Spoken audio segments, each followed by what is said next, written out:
Greetings and blessings from the Most High, Jah Rastafari, Crawford Ashley, the spiritual boxer. And I'm talking about boxing as I always do. And this thing over my shoulder is a Lonsdale belt. Or shall I just say it's my qualification into believing that I can speak about what I speak about. Because I've been there, done that, bought the t-shirt. And basically the journey to getting a belt, you meet some right characters along the way. There's some real dark places along the way, and you've got to come through them all. And it's all about taking full responsibility for who you are and what you are, and that's what boxing teaches you. It teaches you to take full responsibility. If you're getting it, you're doing something wrong. You're doing something wrong. So you need to fix that. And boxing is very hard and very difficult for a lot of people because they always expect other people to fix their problems when the only person who can fix their problems is themselves. And boxing is a place where you learn a lot about you. And a lot of people don't like who they are. And they don't want to change it either. So this was a journey for me, finding out who I was. If I didn't like who I was, I had to change myself. And sometimes it was very difficult, sometimes it was very hard, sometimes it was, I didn't want to change, I just wanted to die. And that's honest. But you gotta pick yourself up, dust yourself off, and look for something that's fun. Look for something that you enjoy doing. And boxing was something I loved. It's like no matter what was going on in my world, once I walked into a gym, all it was boxing, concentrating on what I had to do. And it seemed to switch off all that noise and all that nonsense of what's going on. And it's like, now as a trainer, I've got that joy and that thing back in, and that's what boxing gives you. It gives you that buzz. I was talking to one of the kids at the gym, and he says he don't come to the gym to get fit. He comes to be happy. And I think that's what the gyms do. They make you happy because in that gym all you're doing is concentrating on one thing. The work in hand. You're not worried about the stresses of the world or what's going on. For the hour, half an hour, the 15 minutes you're there, it switches that off, and that gives you that break that the body actually needs, that the emotions need, because you don't want to be worried and stressed out all the time. It's not good for all them voices in your head giving you negative thoughts, and then you go into the gym and you just shut them off. It's a great place to be. And I found it as basically my solace. It was my meditation. And when I retired from boxing, having achieved what I wanted to achieve, which was a Lonsdale belt, I just spiraled down because I wasn't going to the gym. I realised that was for me where I need to be. And now it's about teaching and training, but I'm still training myself, but I'm pushing myself in different ways because I'm old, as you know, and I'm not interested in making comebacks. I'm interested in doing handstands, which sounds daft. It sounds easy. Try them. Very, very difficult. And I like doing hard things that look easy. And boxing is one of them hard things that looks really easy when you're in the ring on fight night and everything's clicking and you're in the flow and you're in the groove. Then it's a beautiful place and it looks so easy and so simple. But people don't see all the hard work that has to go in. All the lonely miles on the road in the rain and the snow and the sleet, and I don't like cold.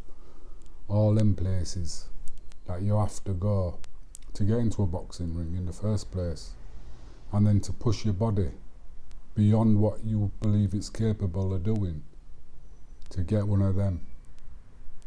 Boxers are elite athletes, physically, mentally, emotionally. You have to be. But most boxers don't train the mental side of it or the emotional side of it. That's all that comes as a byproduct of the fitness side, which is good.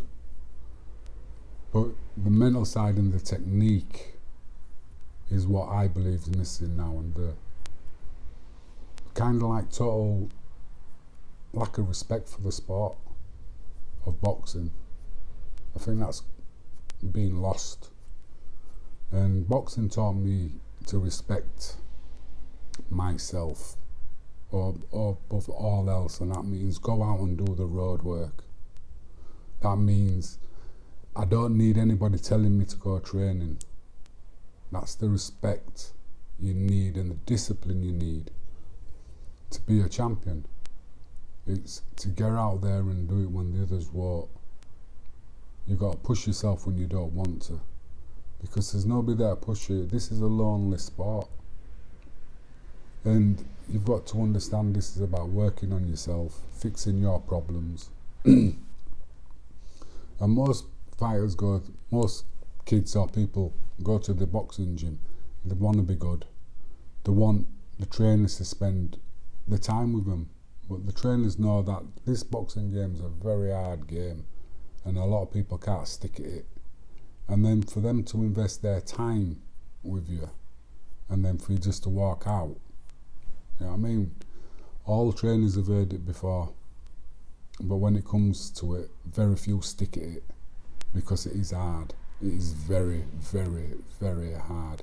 So if you're going to start off, learn that you're going to be doing a lot of things by yourself. Trainers aren't going to take much notice of you in the gym until they see you put the work in, till they see that when things get tough, you're still coming back. When you're getting hurt, you're still coming back. You're learning. And then they'll start to invest some time. But if you want to invest some time in yourself, get some personal one-on-one training, even if you have one a month. Because of that bit of time that you're going to get spent with will jump you far ahead than what you got to learn yourself. I don't know if I said that right, but who cares? What I'm trying to say is, when you've got somebody who's dedicated the time to you, then you've got to put what they're teaching you and what they're telling you into action. Nobody can tell you and teach you to do anything. This is where the hard work comes in, where you've got to do it. It's the loneliest sport in the world, because you've got to do it. Nobody can do it for you. And if you don't do it, it's you who gets punished for it. Nobody else gets punished for it. You. It hurts when your nose gets broken. It hurts when your ribs get broken. And it's not for that minute in the ring. It's for a couple of weeks after. And then even sometimes when somebody makes you laugh, 6-7 weeks after, your ribs still hurt. So this is a very dangerous and hard sport. So you got to give it 100%. But to get the best out of what you need to have time. Most champions have their own trainers, personal, one-on-one. Most of the champions as amateurs, they'll be taken aside and they'll be worked on one-on-one or in small groups. Because it's very hard to learn for yourself when you're in a class. So if you want to push yourself forward, you want to book some one-on-one lessons, then learn. Learn the fundamentals, learn the technique, learn the basics. And then when you're in the gym, work. Practice on what you're being taught. And work harder than anybody else. Not just on your fitness, but on your technique. The technique is where you want to own it. Sometimes it's like doing some of my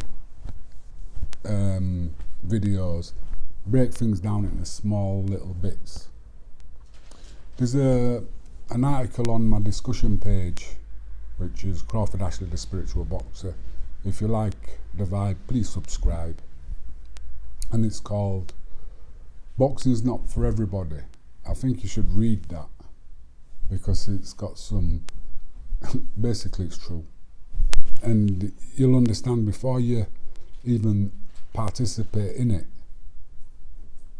Read it. Anyway, I don't know if that's any good, but I've talked a bit. Like I said, if you like it, please subscribe. I didn't even spoke about the Lonsdale Belt, have I? That's how it happens sometimes. Maybe goes off on a different track. I'll come back to that. I'll leave that there for the next one. Anyway, see you till next time. Bye.